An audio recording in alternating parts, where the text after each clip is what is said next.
Hello Pokemon fans, Professor K here for the Pokemon Evolutionaries, and today we have a deck profile for you. This time it's a little bit of a different kind of deck. This is the Sceptile deck that I was telling you guys about when we did our Mailbox Mania Monday when I pulled all those, or traded for all those Sceptiles. So this deck revolves around Sceptile EX. Not the Mega, just Sceptile EX. Now there's two attacks that Sceptile has. The first attack is Sleep Poison, in which you can flip a coin. If heads, your opponent's active Pokemon is now asleep and poisoned. For 1 grass energy, does 10 damage. Not necessarily the greatest kind of attack, but it does make for a decent first attack if you're going first or going second, and you don't have any other options. Unseen Claw, for a grass energy and a colorless, is the attack that we're going to focus on the most. Unseen Claw does 60 damage, and if your opponent's active Pokemon is affected by a special condition, this attack does 70 more damage. So you're able to hit for 130 damage. Now of course we have damage multipliers like Muscle Band, turning that into 150, and then your opponent takes an additional 10 in between turns, so that's 160. Unfortunately, that doesn't hit very many magic numbers, obviously 170 being the usual, 170, 180 being the usual amount that you're going to want to hit for to knock out an EX Pokemon. But there are some things we can do to make this deck a lot more viable and hit for a lot of damage for 2 energy. So we've got Sceptile EX here, as I said, and we are going to run 4 of those Sceptile EX, as a matter of fact.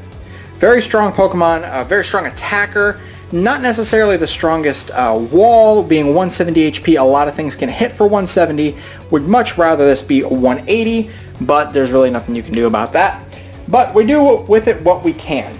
Now, the way that we're going to do some interesting math here is we're not going to be able to always use Sleep Poison.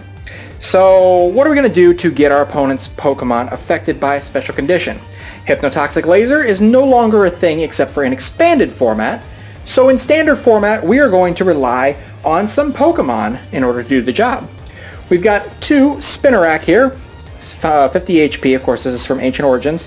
Nothing we're going to do for attacking with this particular Pokemon, but we are going to have a bench sitter in Ariados, which we're going to run 2 of.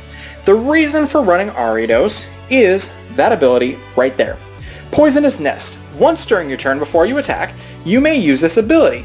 Both active Pokemon, except for grass Pokemon, are now poisoned. So Ariados does the job for you automatically. There's no need to flip any coins, nothing like that.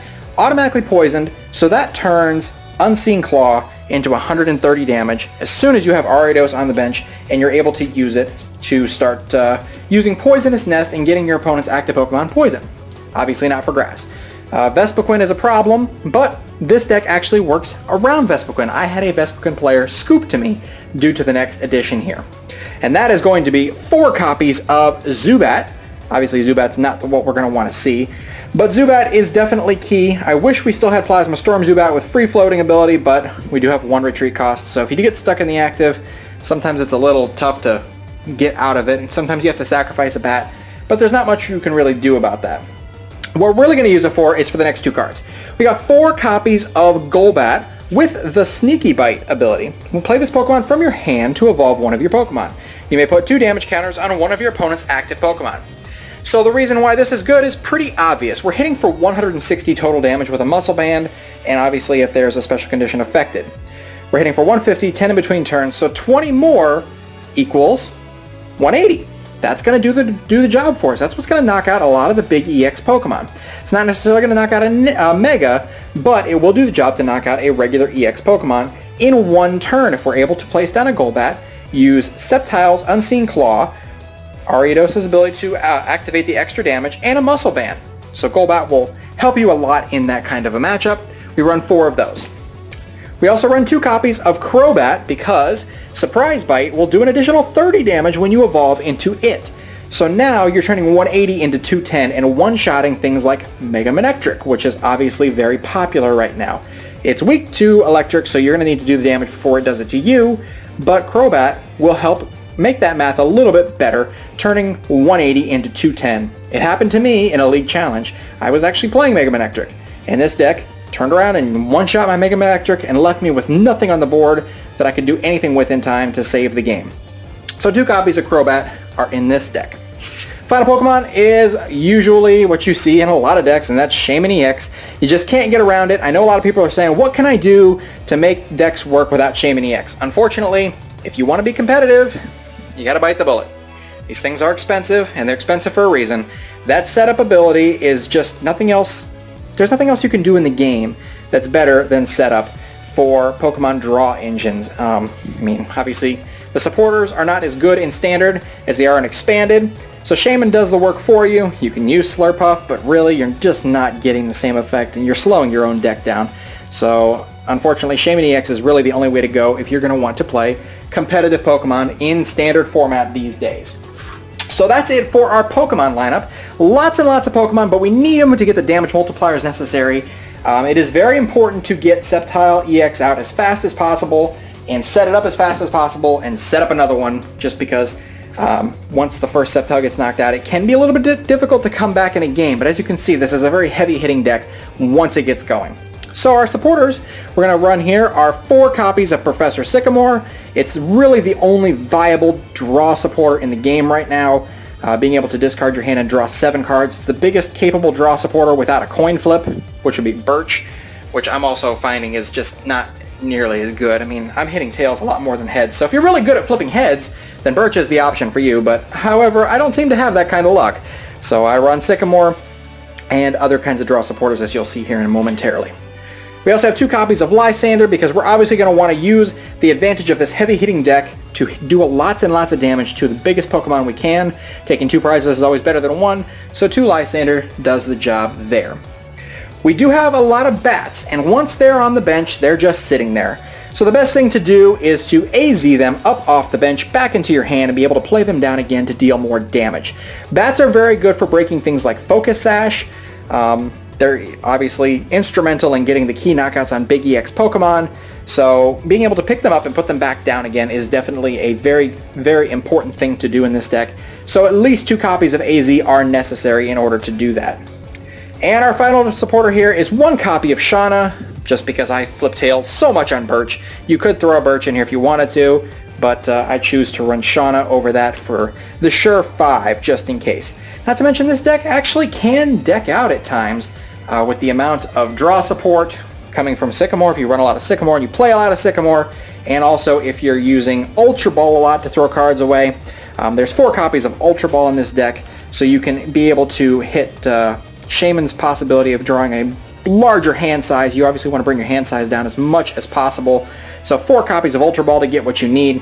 You can grab any Pokemon that you want, and that's the important thing. Level Ball works in this deck, but in order to activate the Shamans, you really need to run a higher count of Ultra Balls over Level Balls. Alright, so next up we've got 3 copies of ES Seeker. I'd like to fit a 4th in here, but really I just couldn't figure out what I could cut because it's such a tightly packed deck. Ideally you want to have 4 just so you're able to get access to all of your Sycamores, Lysanders, AZs. You don't really want to AZ for Shauna, or allow VS Seeker for Shauna unless you absolutely have to. So there's that. Like I said, I would like to have 4, but 3 is all I can manage to fit.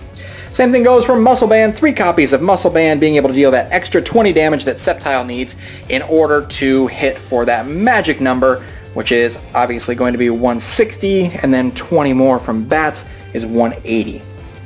We also have 3 copies of Trainer's Mail, so we can get ourselves into things like Muscle Band, VS Seeker, Ultra Ball, Level Ball, any kind of card that you really could use. Obviously you can get a supporter with it as well, so Trainer's Mail works pretty well in this deck. It did me well anyways. And we also have 2 copies of Level Ball, as I spoke about earlier. This will grab you things like Spinarak, Ariados, Zubat, and Golbat.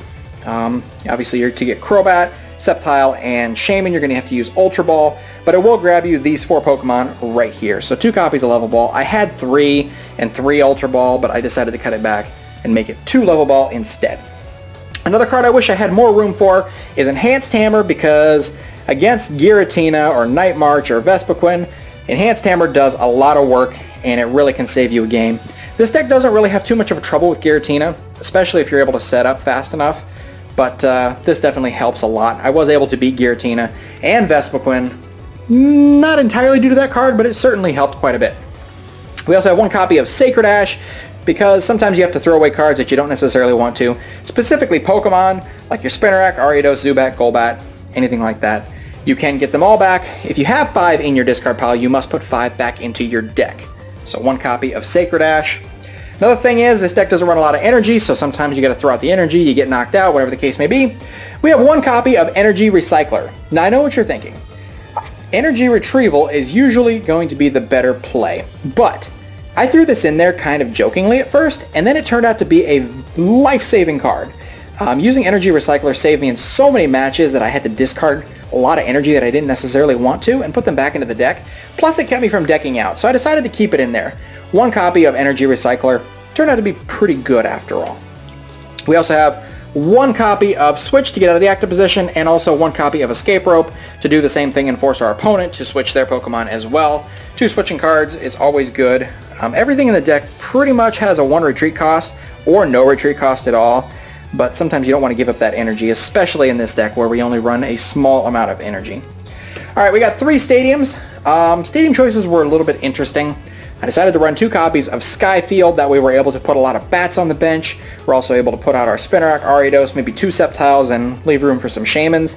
Didn't really do me a lot of good in the matches that I had, but in testing it did very well.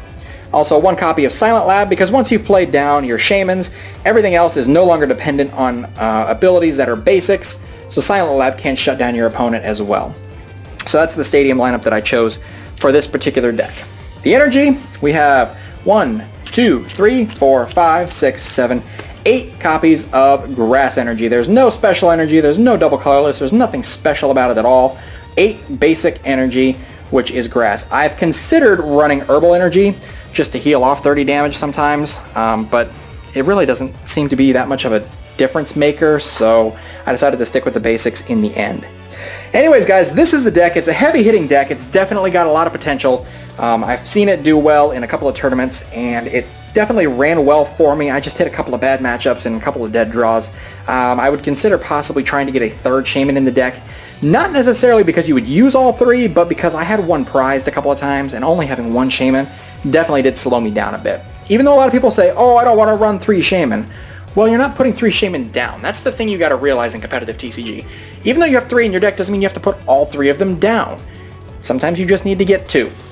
And when you need the 3rd, it's there. So I would recommend trying to get a 3rd Shaman in there. I'd like to fit an extra Crobat. I'd like to fit an extra VS Seeker, another Level Ball, more hammers, but, you know, there's only 60 cards in a deck unless you're playing in the regionals that was 63 cards in a deck.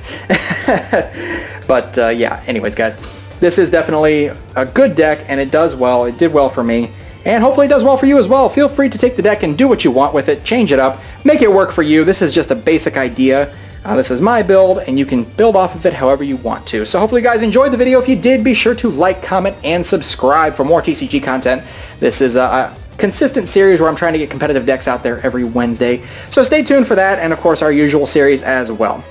Alright guys, until next time, I'm Professor K for the Pokemon Evolutionaries. You all take care.